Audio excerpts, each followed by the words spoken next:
Yo, I'm Aaron from While She Sleeps, and you're watching Glass Air Production. Tonight we're here in Nuremberg with Aaron from While She Sleeps. Thank you for taking your time. No worries at all. Yeah, we're very pleased you're here because While She Sleeps didn't have too much luck with touring within the last few years. I've heard so last year in Würzburg, I think it was, Aaron had problems with his vocal cords. It was Bullet for My Valentine as well. And in 2011, you were refused entry in the US. Yeah, we've had a lot of bad luck. When you're on the road, you've kind of got to take all those things into consideration. You know, like things when you're out on the road, a lot of things can happen, and a lot of things do go wrong a lot of the time. You know, so you've got to try not get too disheartened about it. Like when we first started off, we bought our own van. It was like a little caddy, VW caddy, and on our first ever tour, actually, that this band took us out, and as soon as we got over the border to France, we broke down and we didn't do the tour at all, and yes, so we had to like take it straight into a garage and get it fixed, and we didn't do the tour at all. And then on 20 Days of Sleep, so if anybody's seen the little tour diary thing, obviously we had a lot of problems with that orange van of ours that broke down constantly. So and yeah, like you have your bad luck like a lot of the times, but there's silver linings to every cloud. I think like they happen for a reason. Like we were denied entry to the US, but then we ended up writing This Is the Six as a result of that, and that wouldn't be the album it is without that.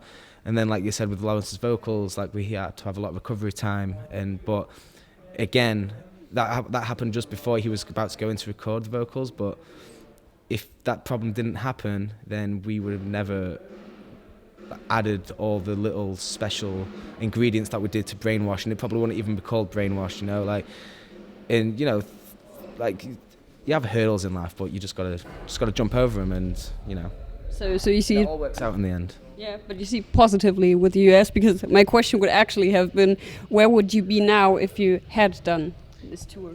If we had done the tour back in 2011, yeah. I don't know. It's always hard to say because this is the route that we took and we were always meant to take. So I really don't know. We wouldn't have had as much time to write This Is the Six, so it would have probably been a completely different album, and it may not have been a success because we would have had to rush the whole thing. So maybe we wouldn't even be here in the first place. Yeah, so like I said, I think yeah. Well, I don't know if I believe in things such as fate or like destiny or anything like that, but it happened for a reason, and we probably wouldn't be here if we did go on that tour, really. So you know, things happen for a reason, probably. Okay. If you compare This Is the Six and Brainwashed, I would say that you stick to the typical While She Sleeps elements, like the choirs and the piano and so on. Do you think that you'll keep that style in 10 years still? Well, it's hard to say. Like everything's a natural progression, and we don't really go in with a frame of mind of thinking that we're going to write something specific.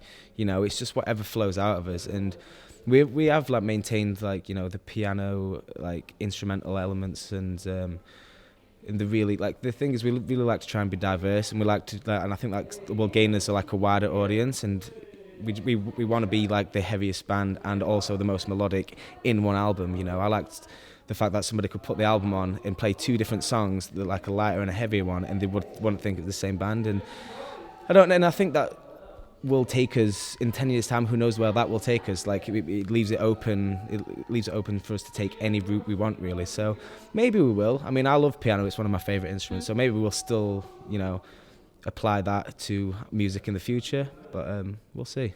We'll see what happens. So let's stick with Brainwashed. I've read a recension which says that you're at the verge of climbing the metalcore throne. Climbing the metalcore throne? Yeah. Isn't that a compliment, a real compliment?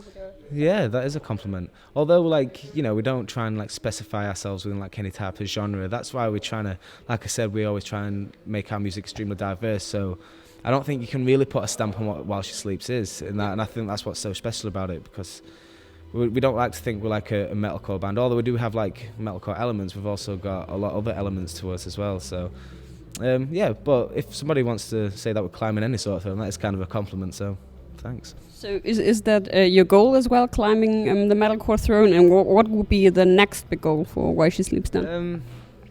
I don't know if it's necessarily climbing a throne. I think gaining success so we can continue doing this as our jobs, then that's absolutely amazing. You know, like to think that we've come this far is absolutely incredible. It's, you know, it's what we've dreamed about doing since we were 14, even younger, like some of us. And just the fact that we've got this far is just incredible. So the goal really is to try and maintain doing what we love, because this is our dream. And so as long as we can write music, gain more success, play to more people, get out a positive message, which I think we have, that's all that I really want for the band, and we'll take it for as long as we can do it. And in our legacy, you're talking about that if you want to live after the life you've lived, actually, so after you're dead, what would you like to be put on your gravestone in the end for you personally? What do you want to achieve in life from a musical point of view and from a personal point of view as well?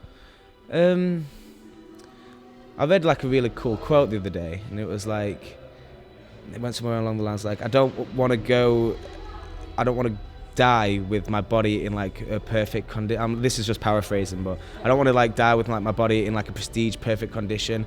I want to come skidding up to the grave, battered and broken, and be like, fucking hell, that was amazing, that was a party, you know what I mean? So I just think, so the question is, what would be my epitaph? Yeah.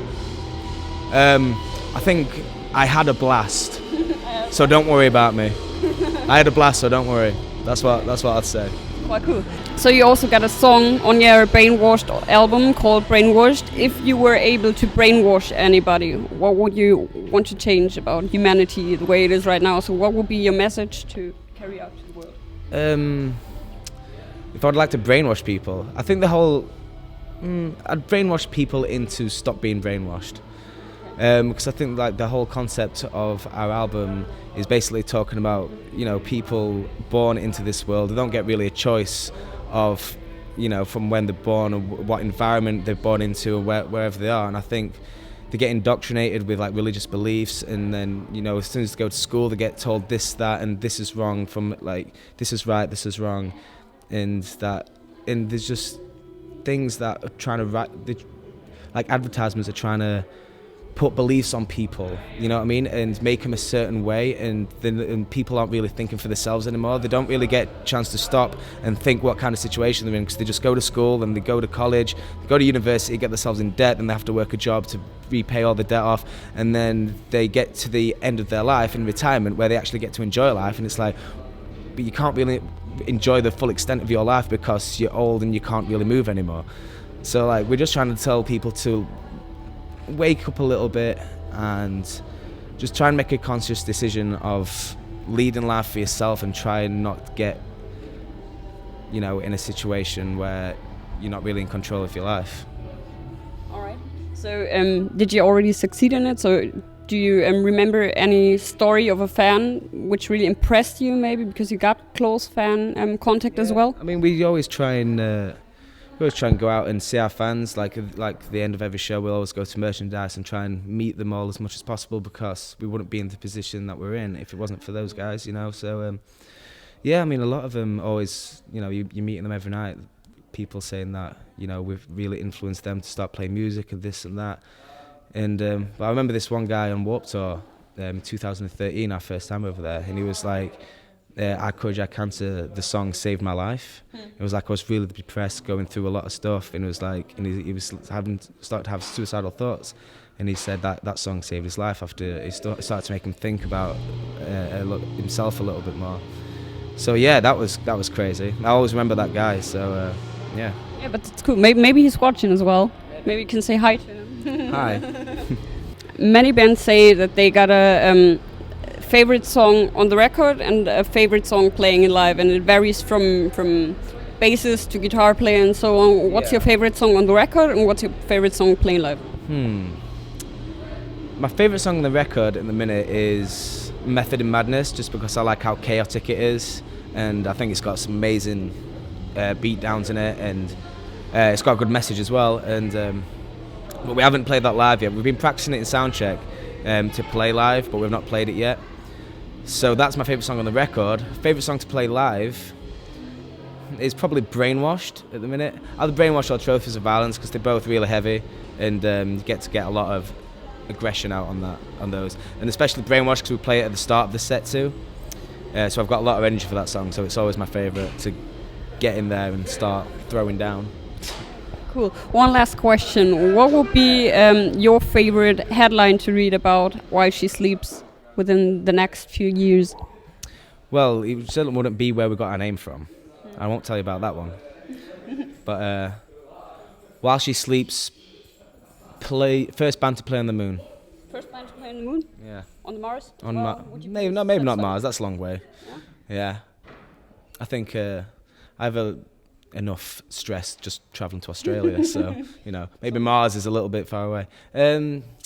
Yeah, While She Sleeps, play the moon in front of no one. Why that? I don't know. That could be our stage. All Earth can watch. All Earth can watch us play. Cool, yeah. I'm a space weirdo, so yeah. So I wish you the best of luck that you're going to play on the moon within the next few years. Maybe not the next few years. Maybe the next 30. You never know. Space exploration might be a thing again. Okay, cool. Thank you for taking your time and have a great show tonight. Thank you. Okay. Thank you very much.